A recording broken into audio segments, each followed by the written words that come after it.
Hello friends, आप सभी का स्वागत है हमारे इस यूट्यूब चैनल में। आज इस वीडियो में हम बात कर रहे हैं विज्ञान यानी कि साइंस के बहुत ही इम्पॉर्टेंट 10 सवालों के, जहां से कि आपके सभी एग्जाम में क्वेश्चंस पूछे ही पूछे जाते हैं। और अगर आपने इन 10 सवालों में से 6 का भी सही सही जवाब दे दिया तो आप बहुत ही अच्छे स्टूडेंट्स माने जाओगे। तो चलिए शुरू करते हैं, लेकिन शुरू करने से पहले मैं आपको ये भी बता दूं कि ये बिल्कुल आपका एक क्यूज़ की तरह है। आपको इस क्यूज़ में, जैसा कि पहले ही बोल दिया, 10 सवाल के जवाब देने हैं और सभी सवालों के जवाब देने के लिए मिलेगा आपको 5-5 सेकेंड का वक्त।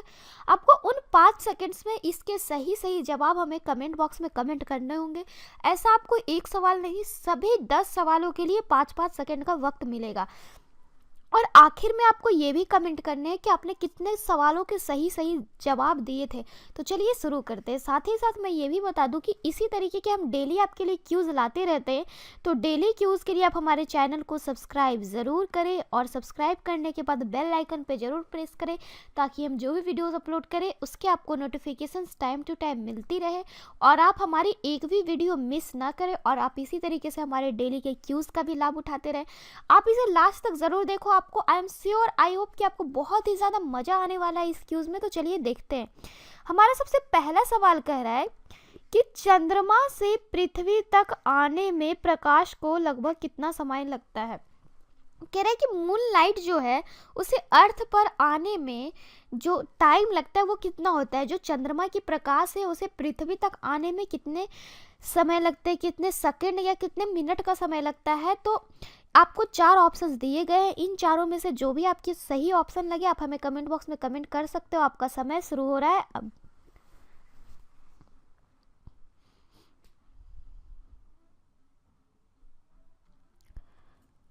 तो 5 सेकेंड्स आपके पूरे हो चुके हैं। तो मैं आपको बता दूं कि चंद्रमा से पृथ्वी तक आने में प्रकाश को 1 सेकेंड का वक्त लगता है, यानी कि ऑप्शन नंबर सी 1 सेकेंड का। आई होप बहुत सारे लोगों ने इसका सही सही जवाब भी दिया होगा। तो चलिए देखते हैं नेक्स्ट क्वेश्चन। नेक्स्ट क्वेश्चन, पिछले में हमने देखा कि सूर्य के प्रकाश को आने में चंद्रमा के प्रकाश को आने में कितना समय लगता है। इस बार हम ये पूछ रहे हैं कि सूर्य का प्रकाश को हमारे पास आने में लगभग कितना टाइम लगता है। आपको 4 ऑप्शंस दिए गए हैं मिनटों में और आपका समय शुरू हो रहा है अब।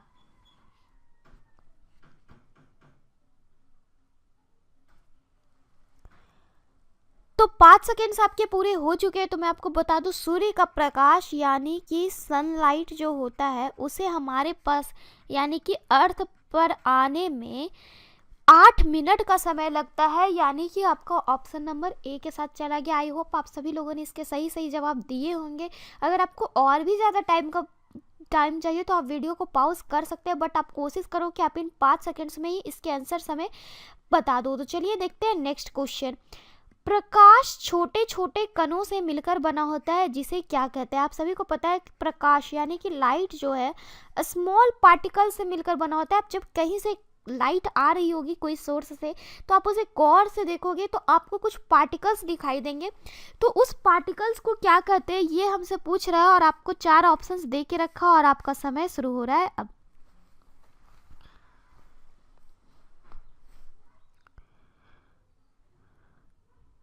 तो 5 सेकेंड्स आपके पूरे हो चुके हैं। तो मैं आपको बता दूं कि प्रकाश यानी कि लाइट जिन स्मॉल पार्टिकल्स से मिलकर बना होता है उसे हम कहते हैं फोटोन, यानी कि ऑप्शन नंबर डी। नेक्स्ट है हमारा सवाल नंबर 4। कह रहा है प्रकाश तरंग किस प्रकार की तरंग है। कह रहा है कि जो लाइट वेव होती है वो किस प्रकार की वेव होती है। अनुप्रस्थ होती है, अनुदैर्घ्य या होती है, या दोनों तरह की तरंगे होती है, या फिर इन दोनों में से कोई नहीं होती है। तो आपका समय शुरू हो रहा है अब।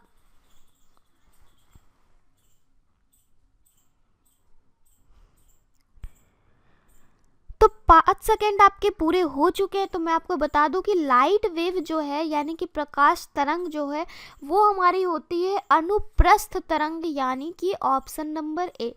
ये आपका थोड़ा इम्पॉर्टेंट क्वेश्चन हो जाता है कि प्रकाश तरंग किस प्रकार की तरंग है, तो अनुप्रस्थ तरंग है।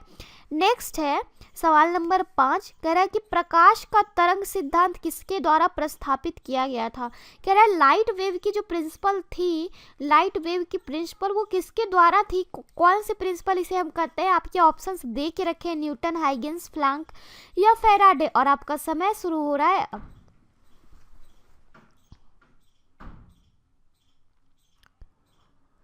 तो 5 5 सेकेंड्स आपके पूरे हो चुके हैं, तो मैं आपको बता दूं प्रकाश का तरंग सिद्धांत यानी कि लाइट वेव प्रिंसिपल जो है वो हाइगेंस के द्वारा प्रस्तावित किया गया था, यानी कि ऑप्शन नंबर बी। आपको पढ़ने का भी रहता है 11-12 में हाइगेंस प्रिंसिपल, तो ये हाइगेंस के द्वारा प्रस्तावित किया गया था। नेक्स्ट है सवाल नंबर 6 कह रहा है कि निम्नलिखित में से कौन सी प्रघटना यह निर्णय लेने में सहायक होती है कि प्रकाश एक अनुप्रस्थ तरंग है। ऊपर हमने देखा कि प्रकाश यानी कि लाइट वेव जो है अनुप्रस्थ तरंग है, तो हमसे पूछ रहा है कि नीचे आपको 4 ऑप्शंस दिए गए, इनमें से कौन सी घटना के कारण हम आसानी से यह कह देते हैं कि लाइट जो है एक अनुप्रस्थ तरंग होती है। ये कौन सी घटना है जिसके कारण यह निर्णय लेने में बहुत ही सहायता होती है। किसी वैज्ञानिक ने यह बताया कि प्रकाश तरंग एक अनुप्रस्थ तरंग है, तो वो किस चीज से निर्णय उन्होंने इस बात का लिया था। तो आपके 4 ऑप्शन दिए गए हैं और आपका समय शुरू हो रहा है अब।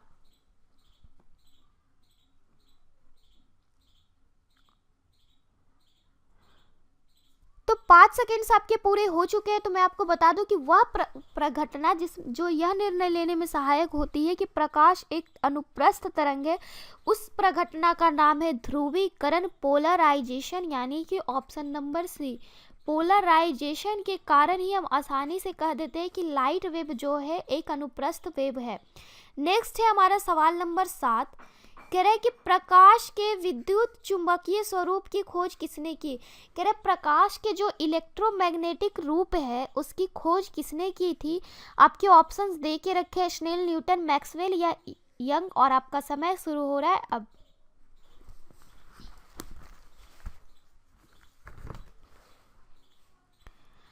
तो 5 सेकेंड्स आपके पूरे हो चुके हैं, तो मैं आपको बता दूं कि जो प्रकाश के विद्युत चुंबकीय स्वरूप थे यानी कि लाइट का जो इलेक्ट्रोमैग्नेटिक जो आपका रूप होता है उसकी खोज मैक्सवेल ने की थी, यानी कि ऑप्शन नंबर सी। नेक्स्ट है इसी तरीके से सवाल नंबर 8, कह रहा है किसने सर्वप्रथम यह दिखलाया कि प्रकाश तरंगों का विवर्तन होता है। कह रहा है किसने, कौन सा वैज्ञानिक ने सबसे पहले यह दिखाया था कि प्रकाश यानी कि जो लाइट है वो वेव्स का विवर्तन होता है, तरंगों का विवर्तन होता है, यह किसने सबसे पहले दिखलाया था। तो आपके 4 ऑप्शंस दिए गए हैं और आपका समय शुरू हो रहा है अब।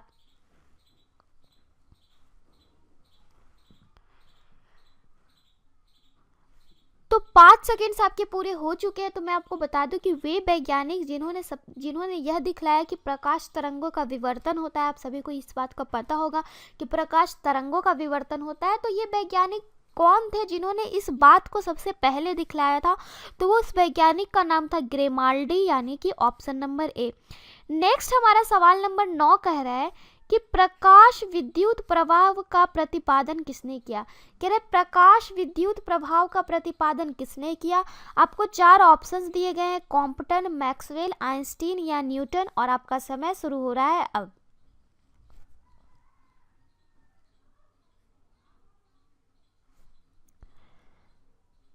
तो 5 सेकेंड्स आपके पूरे हो चुके हैं, तो मैं आपको बता दूं कि प्रकाश विद्युत प्रभाव का प्रतिपादन जो है वो आइंस्टीन ने किया था, यानी कि ऑप्शन नंबर सी। अब है हमारे सबसे आखिरी सवाल की बारी, सवाल नंबर 10। कह रहे निम्नलिखित में से कौन सी घटना प्रकाश और ध्वनि दोनों में घटित नहीं होती है। कह रहे आपको 4 ऑप्शन दिए गए, विवर्तन, ध्रुवन, परावर्तन या अपवर्तन।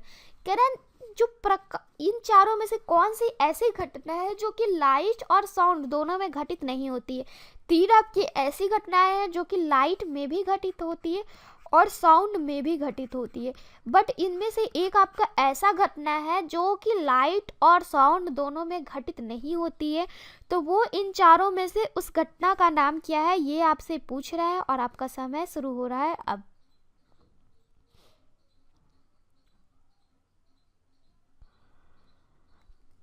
तो 5 सेकेंड्स आपके पूरे हो चुके हैं, तो मैं आपको बता दूं कि वह घटना जो कि प्रकाश और ध्वनि यानी लाइट एंड साउंड दोनों में घटित नहीं होती है, उस घटना का नाम है आपका ध्रुवन, यानी कि ऑप्शन नंबर बी, जिसे हम पोलराइजेशन कह सकते हैं।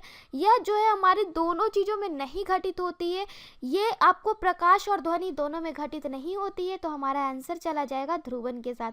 तो आज के लिए बस इतना ही। आई होप आपको इस क्यूज़ में बहुत ही ज़्यादा मज़ा आया होगा और आपने ज़्यादा से ज़्यादा क्वेश्चंस के जवाब हमें कमेंट बॉक्स में कमेंट भी किए होंगे। तो मैं आपको फिर से याद दिला दूं कि आपने कितने क्वेश्चंस सही सही आंसर किए, वो भी हमें ज़रूर कमेंट बॉक्स में कमेंट करें। तो आज के लिए बस इतना ही। Then bye and thanks for watching this video.